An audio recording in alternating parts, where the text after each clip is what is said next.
Welcome to this session on negotiation. At the end of this video, you will be able to understand the dimensions of negotiation or conflict resolution. You would be able to understand and identify the right dimensions to influence in a given situation. The 5 different dimensions from the continuum of assertiveness and cooperativeness developed by Thomas Kilmann will be discussed in this part of the slide.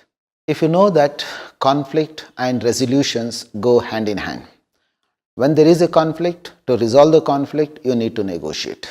And when you negotiate, there is every possibility the positions get hardened and it may give rise to disagreement or the conflict. We have tried to use this Thomas Kilmann's model to explain the kind of negotiations, the kind of conflicts which may emerge in the organization or at the workplace. And these dimensions are competition, collaboration, avoidance, accommodation, and compromise. What we are trying to emphasize here is, given this situation, while you are negotiating, when you are resolving your conflict, the order of influence varies. For example, in competition, the level of influencing required is very high. In the case of compromise or accommodation, the impact required is less. So going by this order, we will discuss these 5 dimensions of negotiation or conflict resolution and the kind of influence you should use in the given situation. So let me just show you the Thomas Kilmann's model. If you look at on the y-axis, you have assertiveness. It is a continuum where on one side you are unassertive or low on assertiveness, and other side you are high on assertiveness. When it comes to the continuum of cooperativeness between you and the target party with whom you are negotiating or you are entering into an agreement, there is likelihood of cooperation and non-cooperation, and if you are uncooperative, you are on the left part of that continuum, and if you are cooperative, on the right side. Within these 2 continuum, and we come across 5 dimensions: the competing, accommodating, avoiding, compromising, and collaborating. So let me just explain to you. When the assertiveness is very high and the uncooperativeness is also very high, very low, that is, you are not cooperating, and the assertiveness is very high, you face competition. On the same side, if the cooperativeness is less and assertiveness is also less, you may like to go through a situation called avoiding. When it comes to cooperativeness, which is very high and also not assertive, so you are accommodating in a way to the interest of the other party. So influencing becomes fairly easy. On the other side, where you are equally divided between your assertiveness and cooperativeness, both the parties to the negotiation or conflict or agreement like to work out a compromise.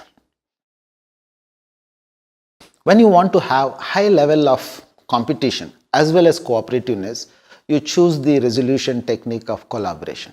So let me just tell you where you can use what kind of influence. A competition can be used in what kind of situation, avoiding can be used in what kind of situation, and you can choose accommodating to influence certain situations, or you may like to adopt compromising in certain situations. So we'll give you some broad ideas where in organization you should be careful enough to choose the right influencing tactics given the situation or the condition at the time of conflict or negotiation. Let us come to the first, where the level of influence required is very high, because the impact we want to create also demands a lot of energy. Use competition to influence in the following situation.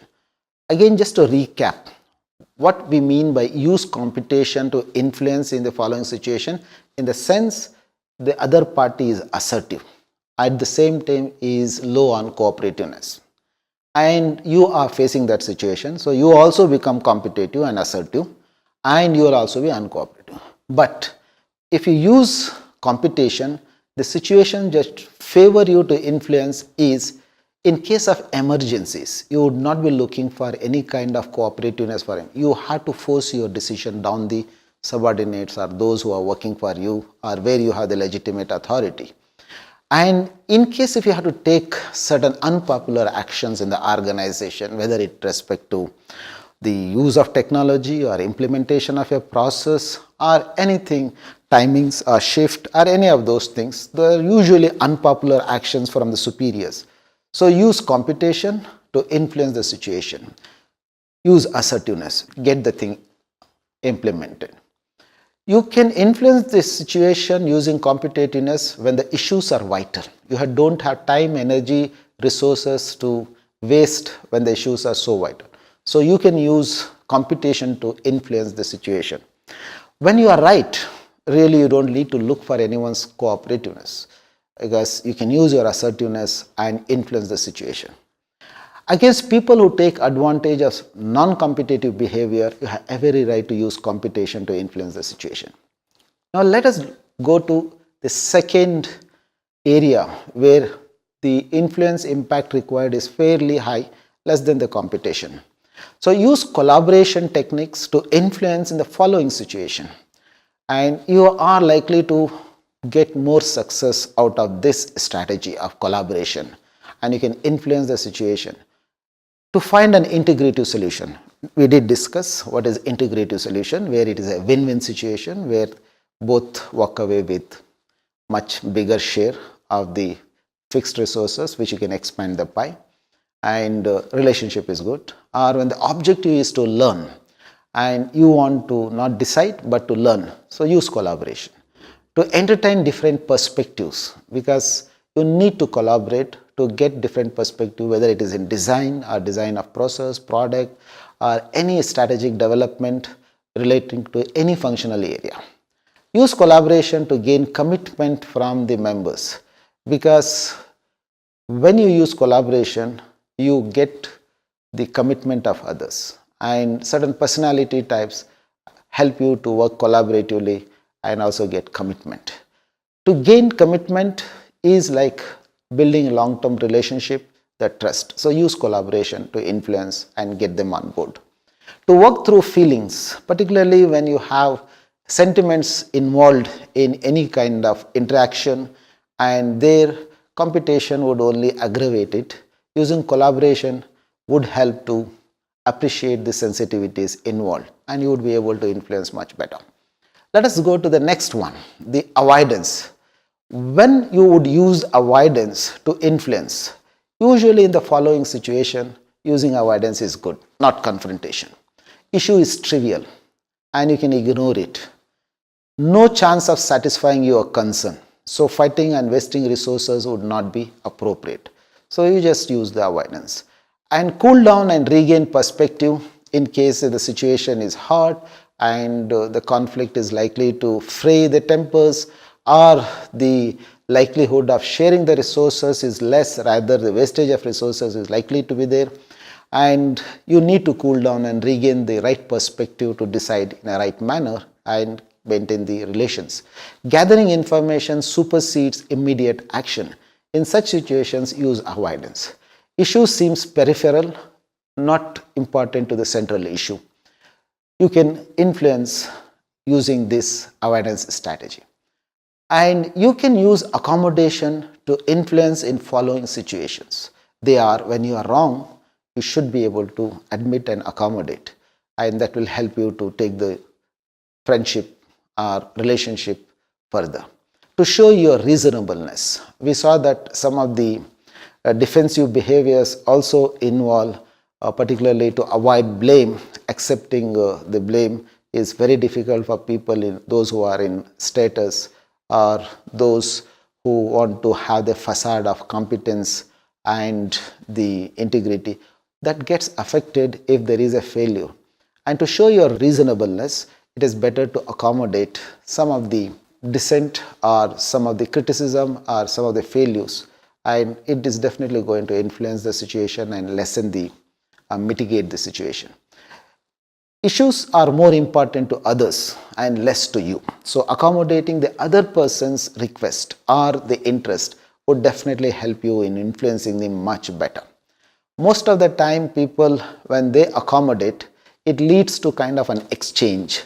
That one of the influencing tactics we discussed, that later on they would accommodate you. So the relationship goes on and you would be having a better opportunity to influence them, or they would comply with you. To build social credit, which is similar to the exchange for later use, because you have been so nice, and it is going to help you to get compliance when you have a request. To minimize loss in case of competition, it is better to go for accommodation. When harmony and stability is important, I think we all know that when it comes to harmony and stability, there are some who accommodate much of the, give concessions and accommodate other person's request. To allow learning from mistakes, accommodation is the best.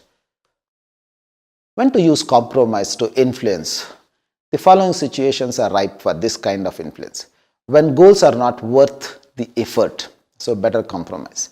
Temporary settlement to complex issues so that you can move forward and regain the perspective and find alternate solution, or expand the resources, or some resources may become useless or redundant or less important, then you can part with that and move on with the relationship.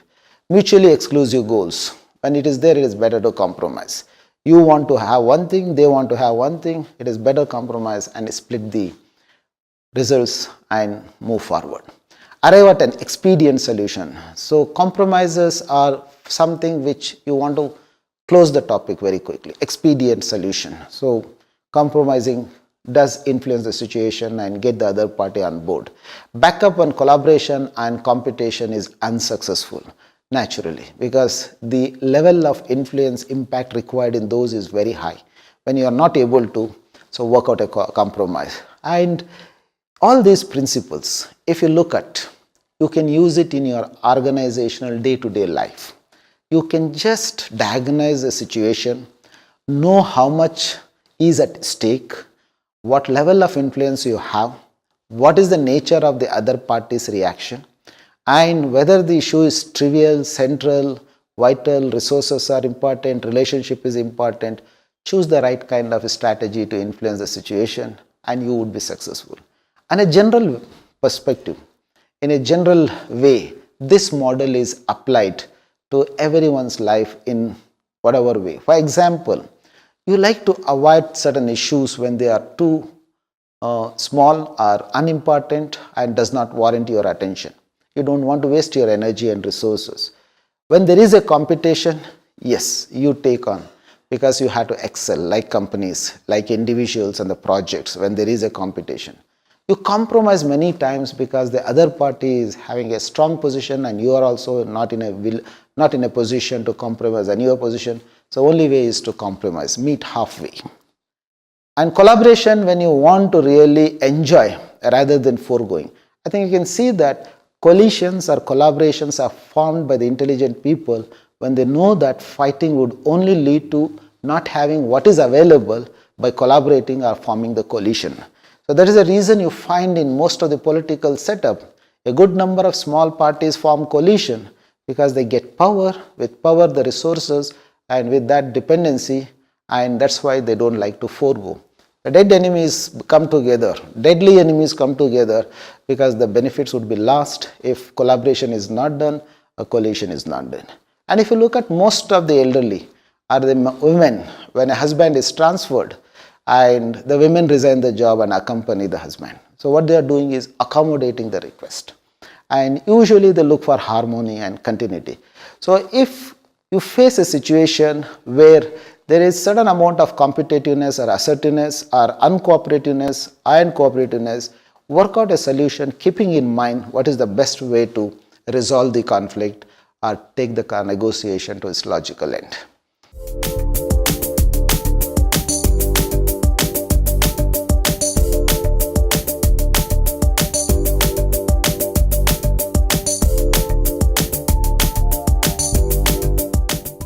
Summary.